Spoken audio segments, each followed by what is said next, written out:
guinea pig. Are you always going to do it at Harold's? Yeah, So maybe you can it's mention. a Harold's thing. Oh yeah, and come down to Harold's and get a coffee, of course. Yeah, I mean, you don't have to plug Sponsor. it really, Well, but just saying where it is, because where are we? yeah. Where's the artwork? Okay, I mainly want to do it here Yeah. because this Okay. is the art that I know best. I mean, because it's the art I'm around when I'm drinking my tea and everything. Okay, we ready to start? Oh yeah, it's going. Okay. I mean, it doesn't matter, so you can always. We can. Cut it. Okay. Yeah, so Okay, so I'm you ready. need to If you stop want. and start So if again. I start crying, Just we can cut that. redo it. Oh. We can always go back and edit. Yeah, why is it you won't ever do any mails? Huh? Are you afraid of us or something? No. Put that in there. All right, here we go. Okay. Hello, everybody. Welcome to Art Talk with Sam Perry at Harold's. Okay, one more time. Get it right. Hello, everybody. Welcome to Art Talk with Sam Perry at Harold's Coffee Lounge. Our first guest and our first edition of Art Talk, we have Megan James. Thank you for coming today, Megan, and I appreciate you taking the time to be our first guest. Thank you. I have some questions for you, and we'd like to hear what you have to say about this wonderful artwork that you have. And the first question I have is, how did you come to the title Kinds of Honey for this exhibition? All right, so I set an intention in the beginning of the year to lean into more of softer parts of myself. My last show was resilience, and a lot of times the artwork that I'm doing is something that I'm trying to learn and work through and embody. So as I started visualizing what is soft, what is sweet, honey just kept coming back up to me, and my tones and my artwork already kind of were going in that direction. So each piece tells a story, and I've been writing what the meaning was to each piece on Instagram. They all tell a story about different ways to be soft and sweet, different kinds of honey. Oh, so honey as a metaphor for being sweet. Yes. Very And then nice. there are kind of other plays on that too. I did a honey tasting at the opening night, and so it was also a way of tying in the different flavors, and all these women that I have here, they're kind of the same, but they're all a little different too. They're all telling something different. So it just kind of went around. I can get pretty deep in the storylines. Well, we don't have any time limit here, so as much as you want to delve into it, you're welcome to. I've noticed that you have a very detailed approach to your artwork.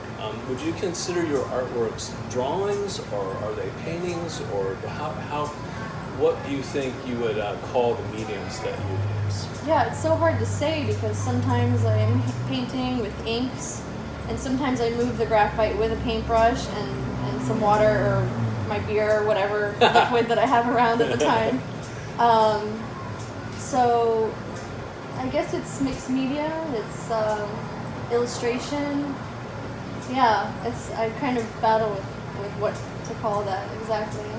Do you use any actual honey in any of these? I didn't, but I made a film, like a promotional film, to go with it where there was honey poured all over canvas and all over me and everything I touched. It was pretty fun. Did you upload that onto social media? Yes. Anywhere? Oh, okay. And where could they go see that? On my Instagram, on my Facebook, and the Herald's Facebook. Oh, the Herald's Facebook page? Yeah. Okay, we're Yeah. posting this on Herald's Facebook page, so people will be able to maybe see this and then go look at your other media.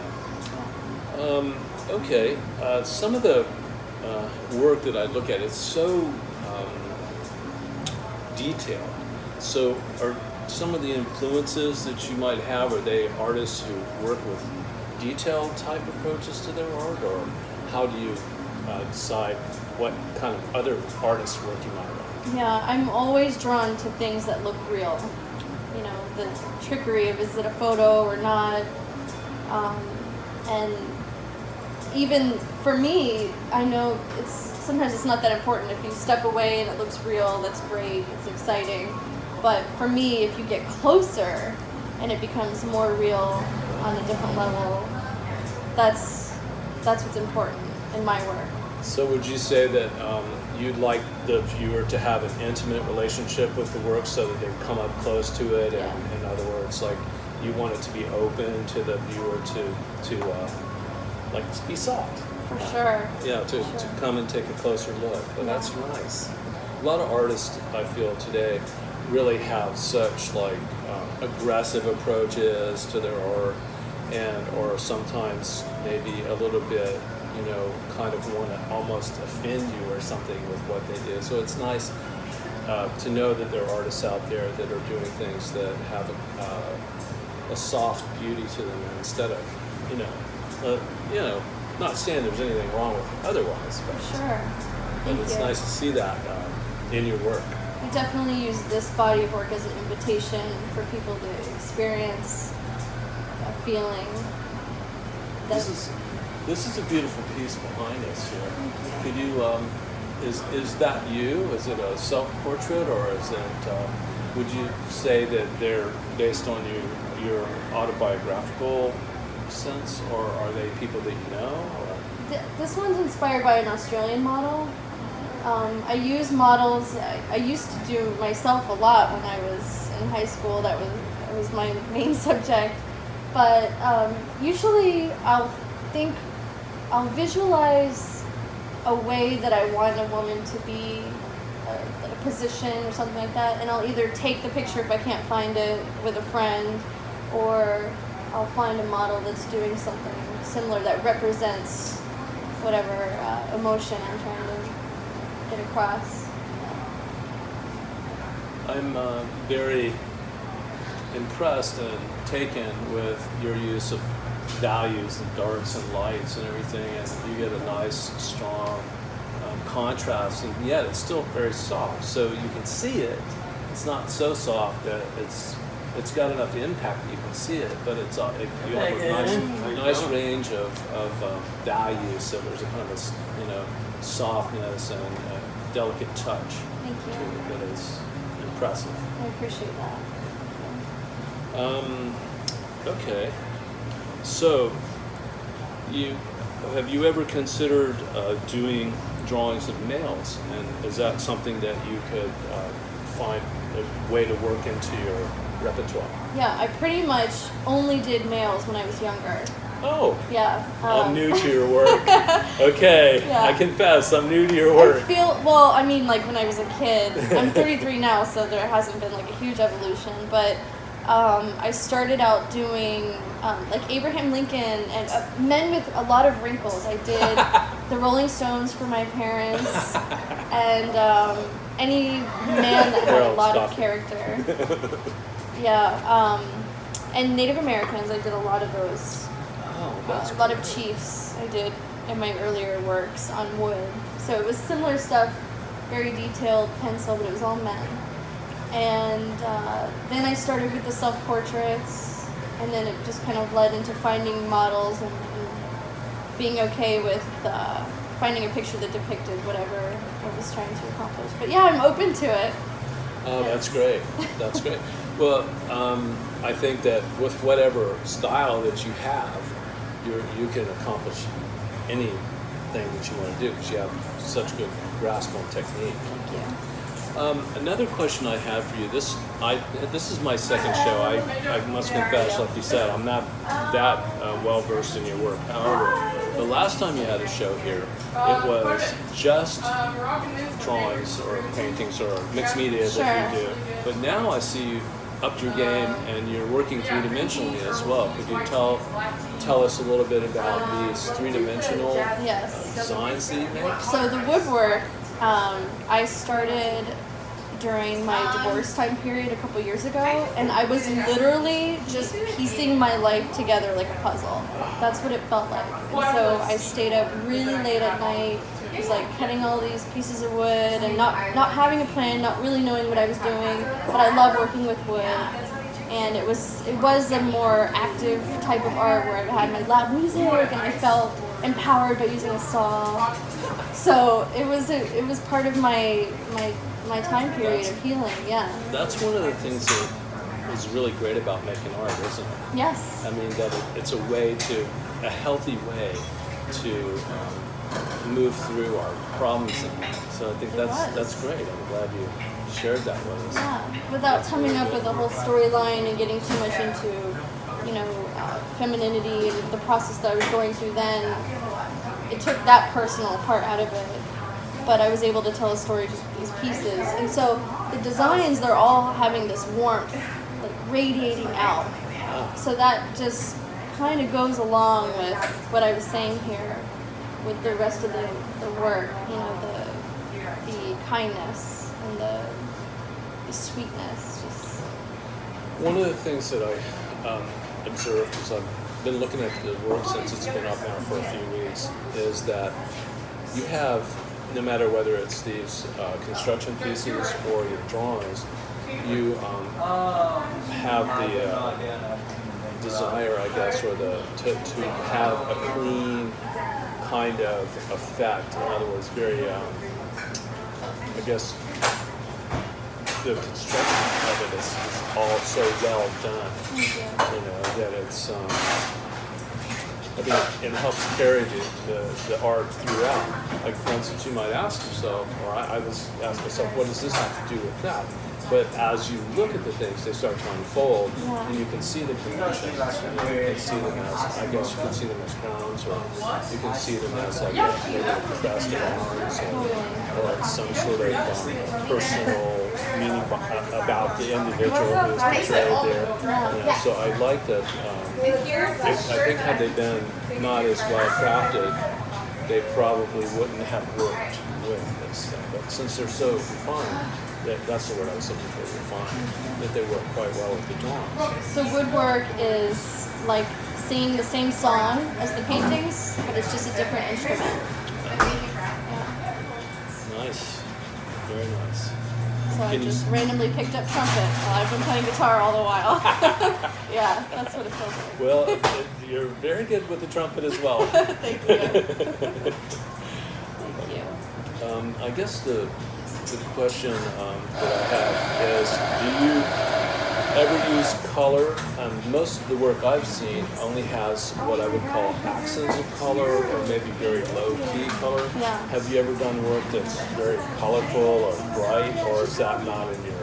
I did, for a small period of time, worked a lot with Sacred Hearts and Mexican theme, kind of things like that, but I still didn't really go explore too much outside of a certain palette. Interestingly enough, though, my new work that I'm doing right now is all color, and I just kept getting this hit all the time from every direction. Do color, just let go. And for me, that's a letting go thing, because I'm in a safe zone here, and I think for a while it felt like I was like holding back in a good way, like maintaining like a special palette. But now it's getting to a point where I need to expand into something that's challenging me. I would say that by looking at your work, the challenge is not something that you shy away from. So this, I'm sure that however you employ color will have the same general effect that you get from everything else. It'll be well done, I'm sure. I know you have this piece right here behind me is almost a full body. Do you do full body drawings as well? Yeah, absolutely. And have you ever done anything on a larger scale than these pieces here? Well, I just did a mural this week, so that's pretty Oh, big. and where can we go see that if you... That's in Fort Lauderdale at Broward Design Center. Oh, congratulations. Thank you. That's really wonderful. Yeah. And how long did you spend on the mural? Just one day. 1 day? Yeah. Wow. Yeah. Are you fast? It was monochromatic, so that helped. Did you have a helper? Yeah, it Oh, was good. it was two of us working on a huge octopus. That was really fun. That sounds great. Yeah, I'd love to do faces and bodies and things like that. So you On a could large see yourself scale. doing murals as a regular thing? Yes, love that. Well, okay. That's great. That's, you. I mean, sure, it would work well. Are there any other muralists or are any other influences or artists that you can think of that you have been influenced by? You know, it's funny with me. My two biggest influences are music, and then I tend to translate music into a visual. Oh, okay. So that's the Who's way I your read go-to it. musician? What do you listen to while you're making Check out it? my playlists. Come to Harold's. Yeah, Brett will be running Megan's playlist. that's right. Yeah, That's great. You Music. stayed up and put it together that's too. right. That's right. Music is one of my big things, and nature. The way that I feel and the way that I communicate with nature is a lot of times the experience that I'm trying to translate in my work, and I use figures and faces a lot to express that. But the work that I'm challenging myself to do right now is actually I'm painting the source of. So I'm painting the landscapes, which is like so different for me. So you're actually painting what you see as like observational type painting? Or- Yeah, the thing that is making me feel, Oh, that's great. Yeah. That's great. So that other people can experience what the source is. It's not just my end of the feeling. So that they can And choose when their you own. say the source, are you going like deeper than Like a just- spiritual? It Yes. sounds like it. Yes. As opposed to like just the subject matter as a source. Is it like a source of your inspiration? I think that it's going in that direction. Nice. But for right now, I'm working with a lot of bodies of water. I'm working with ocean things. That's great. Yeah. That's great. And do you have any upcoming shows? Are you working towards, you said you just did a mural. Are you working towards any other exhibitions? Sadly, this is the last day of Megan's show at Harold's. I hope some of you might have had a chance to check out her show. But you're an active artist. Yeah. And this is the second show I've seen of your work. And don't you show someplace up north of Harold's sometimes? Don't you have Yes. I'm always showing right now in Artlantic Gallery in Harborside. Artlantic in Harborside? Yeah. Okay, and is that on US 1 or is that? It's That's- just right over that bridge. It's like the Jupiter City Place. Oh, okay. It's new. That's There are a great. couple different art galleries there. Good. So after you've had your coffee or tea at Harold's, you'll have to run up and see Megan's artwork at Artlantic? Artlantic. Artlantic. Yeah. Okay. Sounds great. Do I have any more questions? I don't think so. This has been a lot of fun for me. So fun. I've enjoyed it. Thank you. And thank you for being our first participant in Art Talk. Thank you very much. Thank you. We did it. Hey, that was cool. But Hey, that wasn't too bad. it was awesome. How long do you think we talked? I don't know. Let's see. Let's look at it. Oh gosh, I should have dressed nicer.